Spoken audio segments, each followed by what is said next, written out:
L'or était ailleurs. Introduction. Il existe des trésors que l'on ne trouve pas dans les rivières d'or, ni dans les montagnes de pierre. Des trésors que l'on porte déjà en soi, sans même le savoir, et que la vie révèle, lentement, au fil des routes battues par le vent. C'est l'histoire d'un garçon, Émile Beaufort, qui un jour a quitté les collines de sa Bourgogne natale pour courir après un rêve.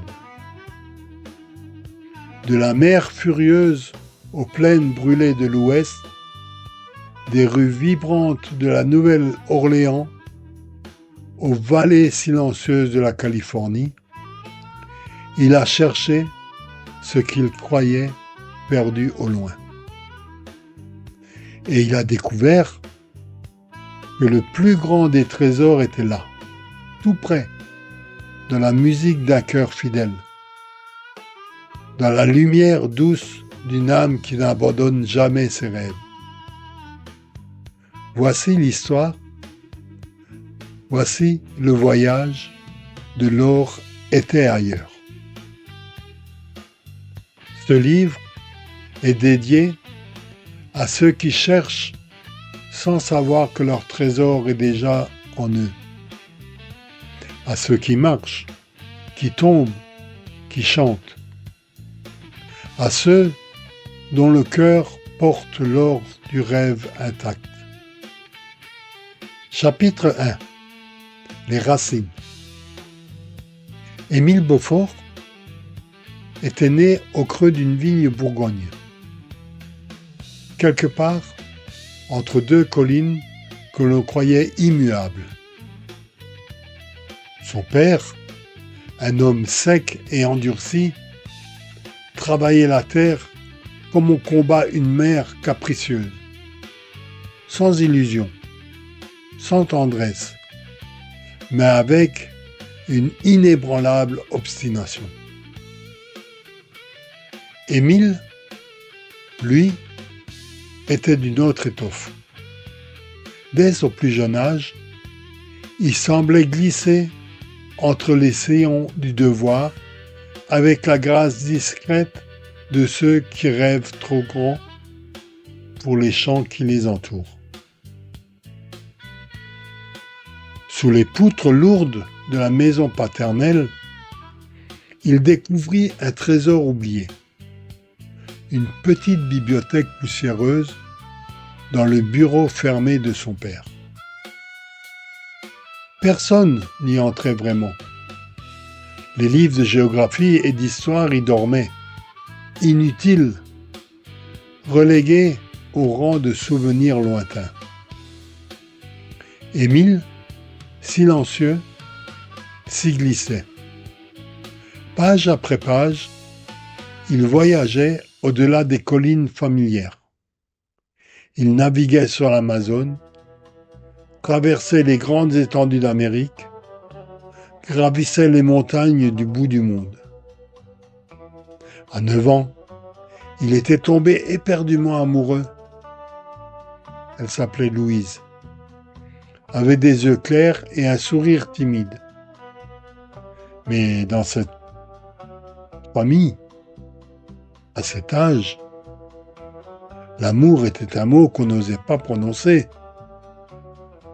Émile apprit ainsi, dans les silences, la patience et la fidélité aux rêves invisibles.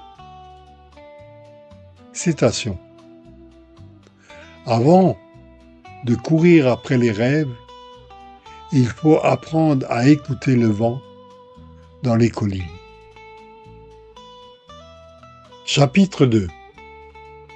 La lettre jamais envoyée. À 12 ans, Émile écrivit sa première lettre d'amour. Assis sous le vieux noyer, une feuille de papier jaunie sur les genoux, il laissa courir sa plume maladroite. Il disait son amour muet pour Louise, son rêve d'ailleurs, ses promesses silencieuses. Mais il savait déjà que cette lettre ne partirait jamais. Sa pauvreté, ses devoirs entre le domaine familial, tout lui interdisait d'espérer plus. Il plia soigneusement la lettre, la cacha sous une latte branlante du plancher de sa chambre, et il la garda dans son cœur comme un secret précieux.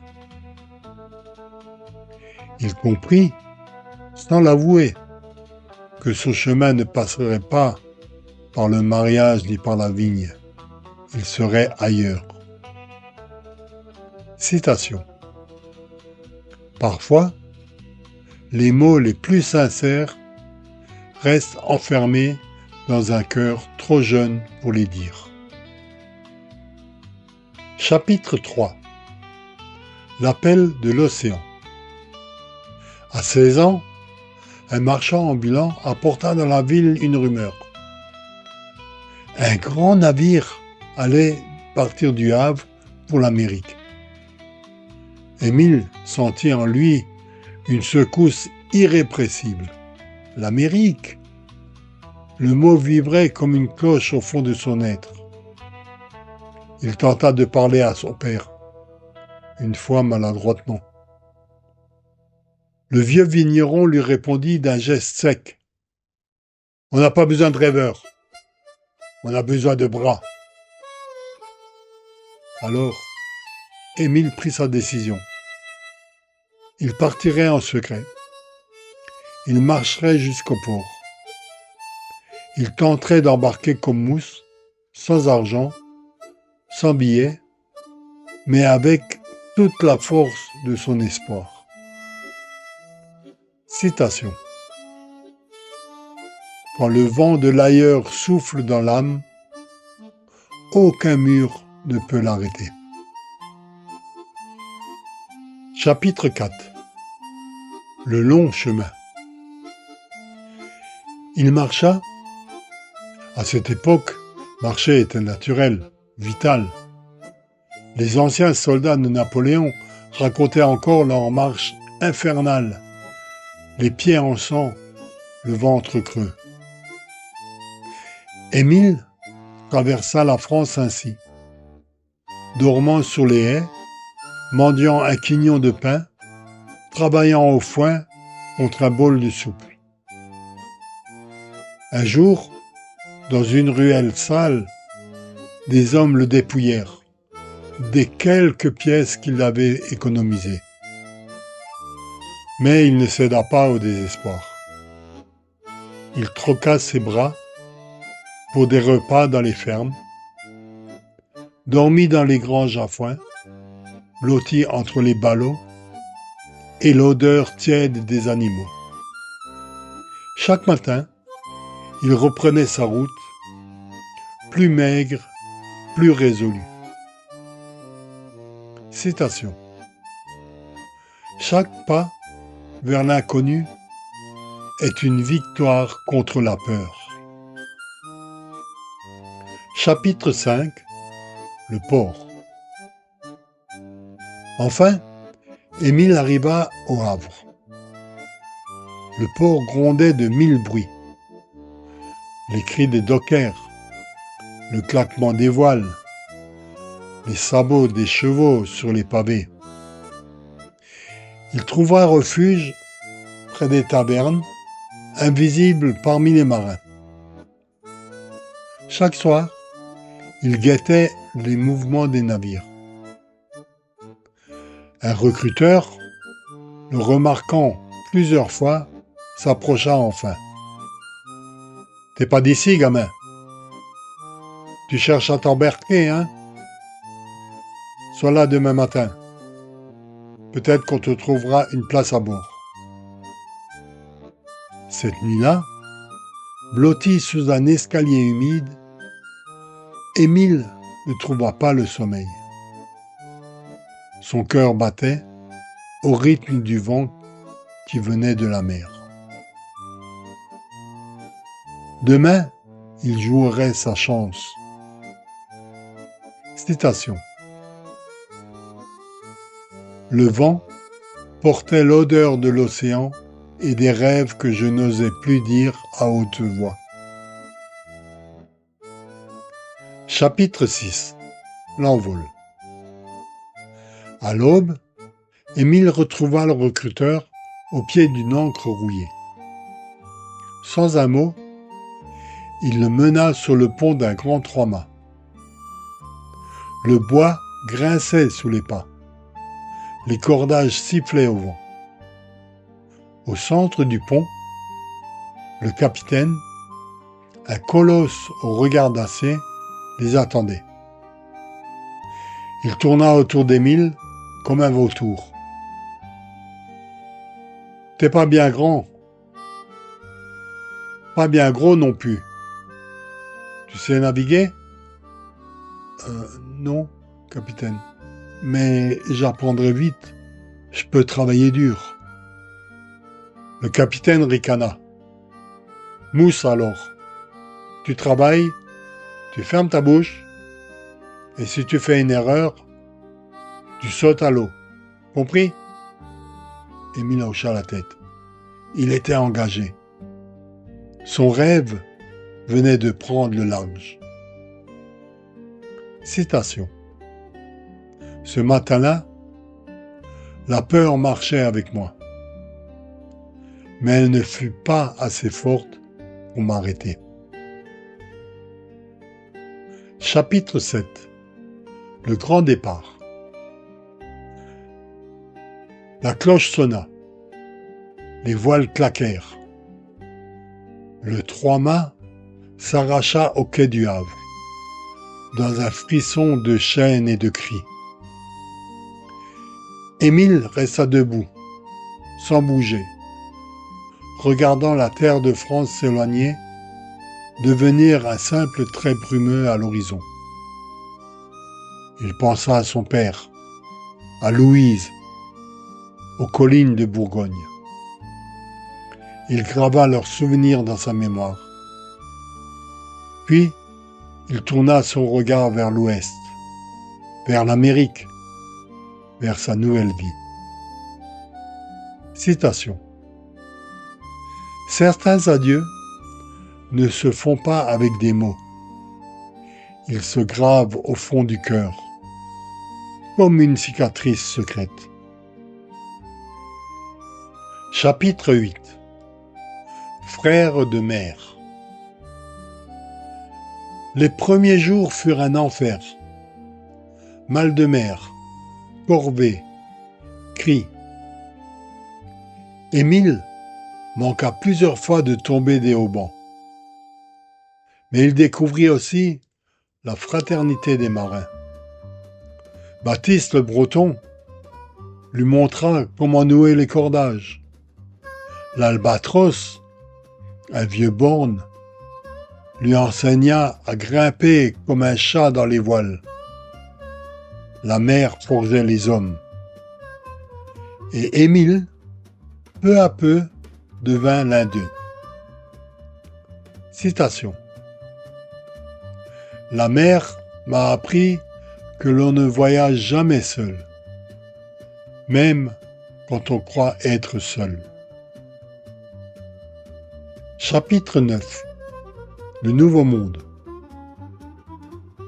Le grand navire accosta enfin à la Nouvelle-Orléans.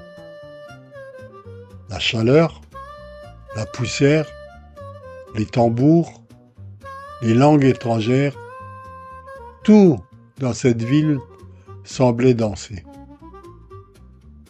Émile remercia le capitaine et lui expliqua qu'il ne repartirait pas avec eux.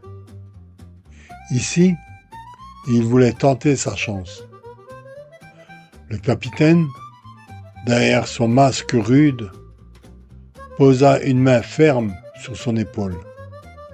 « Va au bout de tes rêves, petit. C'est tout ce qui compte. » Et Émile resta, seul, libre, paix. Citation. Il est des ports d'où l'on ne repart jamais, parce que c'est là que notre rêve jette enfin l'ancre. Chapitre 10. Le chant de la nouvelle vie. Il erra dans les ruelles de la Nouvelle-Orléans, fasciné par la musique qui coulait de partout. Un soir, assis sur un trottoir, il rencontra Big Sam, un joueur de guitare. Sam lui apprit les premiers accords, les premiers souffles d'harmonica. Émile découvrit qu'on pouvait vivre avec 2 mains, quelques chansons et beaucoup d'âme. Il n'était plus seulement un garçon perdu, il devenait un musicien. Citation. Je n'avais plus rien, sauf un cœur neuf et un monde prêt à chanter pour moi. Chapitre 11. L'or caché dans les chansons. Jour après jour, Big Sam apprit à Émile les secrets de la musique de rue, les accords simples, les mélodies brisées, la respiration du cœur. Le matin, Émile travaillait sur les docks. Le soir, il jouait sous les lampadaires, pour quelques pièces jetées dans un vieux chapeau. Et parfois, seul, il improvisait un air, doux et triste, pour Louise. Il comprit que sa musique devenait son pain, son souffle, son espoir. Citation. Il y a des trésors qui ne brillent pas sous le soleil, mais qui réchauffent les âmes dans la nuit. Chapitre 12. Le chant du vieux monde. Un vieux musicien légendaire, Joe le Vieux, l'écouta jouer un soir. « Tu joues bien, petit. Mais ta vraie voix est ici, dit-il en tapotant son cœur. Joe lui apprit que la musique n'était pas qu'une suite de notes. C'était la mémoire d'un peuple, la lumière cachée dans les douleurs, la rage d'exister malgré tout. Émile écouta et il apprit. Citation. La musique ne vient pas seulement des doigts, elle vient des blessures, des rêves et des silences qu'on porte en soi. Chapitre 13. La femme aux yeux clairs. Un soir, alors qu'il jouait dans une ruelle tiède, Émile vit une femme mystérieuse, aux cheveux sombres et au regard clair. Elle écouta sans rien dire, sourit doucement, puis disparut dans la foule. Ce sourire, ce regard, réveilla en lui le souvenir de Louise. Un rappel silencieux que, malgré son bonheur à la Nouvelle-Orléans, son chemin n'était pas terminé. Citation. Certains regards vous rappellent d'où vous venez et où vous devez aller. Chapitre 14. Son premier blues. Lors d'une grande fête de rue, Joe poussa Émile à monter sur l'estrade. Tremblant, Émile ferma les yeux et laissa jaillir son premier vrai blues. Un chant de route poussiéreuse, d'amour silencieux, de mer traversée. Quand il rouvrit les yeux, la foule était debout, acclamant sa musique. Il avait trouvé sa voix. Il avait trouvé sa place. Citation. C'est quand j'ai chanté ma peine que j'ai vu le monde m'ouvrir ses bras. Chapitre 15. L'appel de l'Ouest. Il aurait pu rester. La musique, les amis, la chaleur humaine, tout l'invitait à poser ses valises. Mais en lui, une voix ancienne, indomptable, murmurait encore. La Californie, l'or, le rêve lointain. Il savait désormais qu'il pouvait survivre, gagner sa vie avec ses chansons. Et un matin, à l'aube, Émile reprit la route vers l'ouest.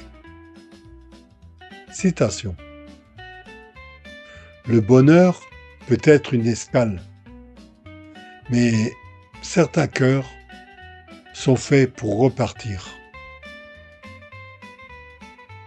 Chapitre 16. La dernière nuit. La Nouvelle-Orléans vibrait cette nuit-là d'une musique plus sauvage encore que d'habitude. Émile savait que c'était sa dernière soirée ici. Demain, il partirait pour la Californie. Il monta sur la petite scène improvisée sous les lanternes.